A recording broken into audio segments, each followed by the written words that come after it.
Dawn reached the Valley of Echoes on tiptoe. Mist hung like folded silk between the cliffs. When Oteo breathed, his breath returned to him a heartbeat later, as if the air wanted to keep him company. The satchel at his side was warm, not hot like flame, not cool like feathered air, warm the way a hand is when it's held. Katie adjusted her visor and drew a slow line on the ground with a piece of chalk. When the satchel pulsed last night, the lines converged here. She tapped the chalk mark. If the vault has a mouth, this is where it speaks. Tori rolled his shoulders. Then we be polite listeners, and possibly heroic listeners. Fetchy sniffed the line and sat squarely on it, which in Fetchy logic meant, this is important, and also mine. The satchel's latch clicked. Light seeped through the seams, not bursting this time, but threading outward into the rock fine as hair, jaw as a promise. The threads met in a circle, then sank below the surface. The ground answered with a hum Oteo felt in his teeth. Ready? He whispered. Katie nodded. Tori planted his hooves. Fetchy wagged. Oteo opened the satchel. Light braided out and gathered into a low arch before them, nothing so dramatic as a door, more like a ripple made visible. Within the arch, stone blurred into not stone, and Oteo glimpsed shapes that weren't places so much as moments, hands joining over a gap, a child on earth laughing mid-spin. The first time Oteo had trusted the glimmerbox not to explode. Katie's voice went quiet. It's organized like a memory, non-linear, protective. Protective of what? Asked Tori. Of why? Oteo said. They stepped forward as one. The arch brightened and held. Nothing opened. Oteo blinked. Did we break? The arch flickered, and a sentence scrolled across its surface in a handwriting the light borrowed from wind. Say what you seek, and say why. Tori cleared his throat. We seek the vault because broom closets were a disappointment. Katie made a face. Oteo steadied himself. We seek the vault to keep the dangerous path sealed. We seek it to return what was stolen attention. Small joys, brave moments. We seek it because we want the world to remember what helps it grow. The echo carried his words down the gorge and back, softer each time, like the idea was trying itself on. The arch warmed. Not open, not yet, but kinda. Honest, Katie said. It prefers that. Same, Tori said. Much easier to carry. They waited. The gorge held its breath. Far off, an unmistakable sound arrived. Clattering, cheering, and the wheeze of a shopping cart that had seen too much. Oteo's shoulders dipped. Raiders. Of course, Katie sighed. Tori squared up, not aggressively protective. We knew it was a race. The Void Raiders spilled into the upper lip of the valley like a parade that had won a game it accidentally invented. Buzz Blabber waved the grimy page overhead. At last, the final location of significant importance. That's just the map you found under the hubcap, Gloomy Gloom said. It found me, Buzz corrected. Destiny chose my brand. Fetchy held up a broken doorknob. Key Squad, ready. Lazy Lurk arrived riding a bent wheelbarrow. Can we win by sitting? Drifty Fog peered down at Oteo's team. Breaking news. Audience already here. Buzz lifted his page triumphantly, and for the first time, the page answered. The faint glow along its torn edge pulsed in rhythm with the satchel's light below. Katie's visor flared. It's real, she said, surprise tightening her voice. They're holding a fragment. Oteo felt the satchel's weight change an ache low in his ribs, not fear, something like recognition. It wants to be whole, he whispered, even with them. Buzz Blabber misread the pulsing as applause. Forward, my brilliant catastrophes! They rattled down a path on the opposite wall of the valley. The arch between Oteo and his friends thinned, as if the competing desires stretched it. Tori shifted closer. We can block them. Oteo shook his head. The vault is listening. If we turn this into a tug of war, it will close to both. Then what? Katie said. Do we do? Oteo looked up at the raiders, ridiculous, relentless, weirdly joyful even in error. He remembered the Elder Light's voice. If you seek glory, the vault will silence. If you seek wholeness, it will listen. He took a breath. We tell the truth louder. He stepped toward the arch and lifted his voice, not shouting, just steady enough to carry. We're not here to own it, he called. We're here to repair it. The arch brightened. Buzz cupped a hand to his ear. What did he say? He hissed. Something about hair and carrots, Sticky Lies offered. Perfect, Buzz said. We have both. They reached a narrow ledge opposite Oteo. level with the arch. Buzz jabbed the broken doorknob at the light. "Open, Sesame Street." Nothing happened. Huffy Hate grabbed a chain of rusty keys and rattled them at the arch. "Open or else." The arch dimmed, just perceptibly. Katie exhaled. "It doesn't like threats." Tori relaxed his shoulders. "Same." Buzz turned the real lost page sideways, upside down, backwards. The glow along its edge kept sinking to the satchel's pulse, persistent as a heartbeat that refused to stop because the drummer was bad. Oteo lifted the satchel. "May I try?" he called. Buzz squinted. "Absolutely not." "Wait, why?" "Because those belong together," Oteo said, and even he was surprised by the calm in his voice. "If they rejoin, the vault will stop arguing with itself." "You mean I will stop arguing with myself?" said Gloomy Gloom, pinching the bridge of her nose. Buzz hesitated the longest 3 seconds he had ever spent on a thought. Then Sticky Lies leaned in. Imagine the headline, "Visionary Leader Unifies Shiny Puzzle." Buzz liked headlines with his name in them.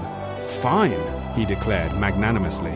"We will share our triumph with the sparkly do-gooders on a temporary loan basis, for a fee of eternal gratitude and possibly snacks." Tori produced a pretzel from seemingly nowhere. Negotiation accepted. The exchange itself felt like a test. Buzz extended the page across the gap on a fishing net made of extension cords. Oteo reached with the satchel open. Tori held him steady. Katie measured the air as if the wind might change its mind. The page touched the light at the satchel's rim and slid inside with a soft, relieved sound like a book closing at the right chapter. The arch flared.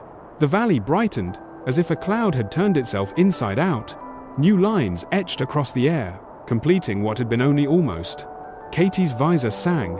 Map integrity restored. Buzz, startled by success, puffed up like a parade balloon. "I did it! You helped," Gloomy Gloom said, but without her usual sting. The arch, now steady, offered a final sentence, simple, centered, unmistakable. "What you repair, you must choose to keep or to give back." Oteo's breath caught. There it was, the shape of the last lesson. Tori read it over his shoulder. "Keep what? Give back what?" "Memories," Oteo said. "Power, the root itself. We can lock it all away and keep the world safe by forgetting, or we can give the memories back and keep the root sealed by understanding." Katie nodded slowly. "One path is control. The other is trust." Buzz frowned. "Is there a third option where we're famous?" "No," said everyone within hearing. For a long moment, the valley made them honest. Even the raiders grew quiet, like kids in the second before a joke lands, when you don't know yet if you're going to laugh or learn. Oteo turned to the others. "If we give the memories back, Earth gets its missing moments, focus, joy, small braveries, but the vault will only stay sealed if people remember why it should be. If we keep them hidden, we protect the path by holding it tight, and the world stays a little dimmer." Katie met his eyes. "You already know what you want." Oteo looked at the satchel. It wasn't glowing brighter now. It was glowing deeper, like the light had found a home under the leather. The scar threads along its flap caught the morning and turned it into 100 tiny constellations. He nodded.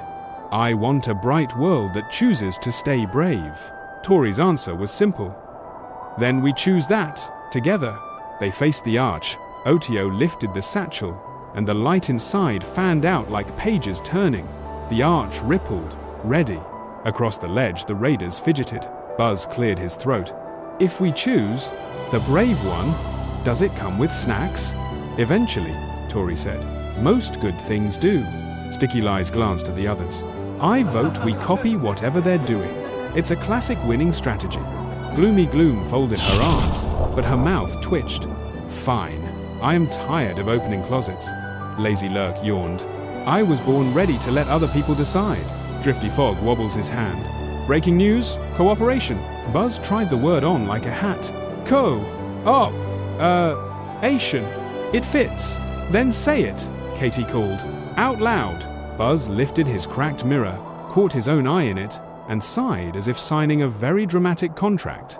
"We choose the brave one." The arch brightened enough to warm their faces. The ripple deepened into view, not an inside or an outside, but a within, a chamber shaped by light and echoes, filled with orbs floating like lanterns. Inside each orb, a memory glowed, A child pausing to help another tie a shoe. A parent catching a joke and letting it change their day. A classroom breathing together before trying again. The vault wasn't a hoard, it was a sky of moments. Oteo's throat tightened. We give them back. The satchel pulsed once, the deepest pulse he had felt, more than sound, more than light. He opened it fully. The glow within braided into a ribbon and poured toward the orbs. Where the light touched, memories brightened, steadied, and slipped upward through cracks in the morning, returning to the world like birds who had learned the way home. In the far distance, faint and real, Oteo heard a small laugh on earth that had been missing from a day. Then another. Then another. The arch settled. The chamber held. The route of this important wrong road stayed sealed, not by force, but by knowing. Katie let out a breath she'd forgotten to hold. It worked. Tori wiped one eye with the back of his hoof. Dust, he said. Very emotional dust. Across the way, the raiders applauded themselves and everyone else. Buzz Blabber bowed to the arch. You're welcome, universe. Gloomy Gloom nudged him. You helped, she said again, but softer. He didn't argue. The light thinned to morning. The arch wrote one last line. The world remembers better when you do too. Oteo closed the satchel and held it to his chest. It was heavy now, not with burden, but with meaning. The leather felt older, the scars gentler. They stood together in the hush after a right choice.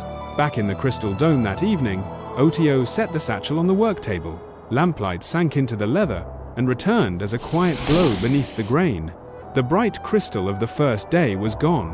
What remained was a traveler's bag, rich, warm, scar-stitched, smelling faintly of smoke and rain, and something like long-kept pages. He brushed the flap and felt it breathe. We chose the brave one, he said. The satchel answered with one steady pulse, deep as a heartbeat. Outside, Oteo land settled into a night that felt wider than before. Across the ridge, even the clutter suburb seemed less noisy, as if it had run out of closets to open and was thinking about windows. 2 lands, 1 glow, and now a world beginning to remember.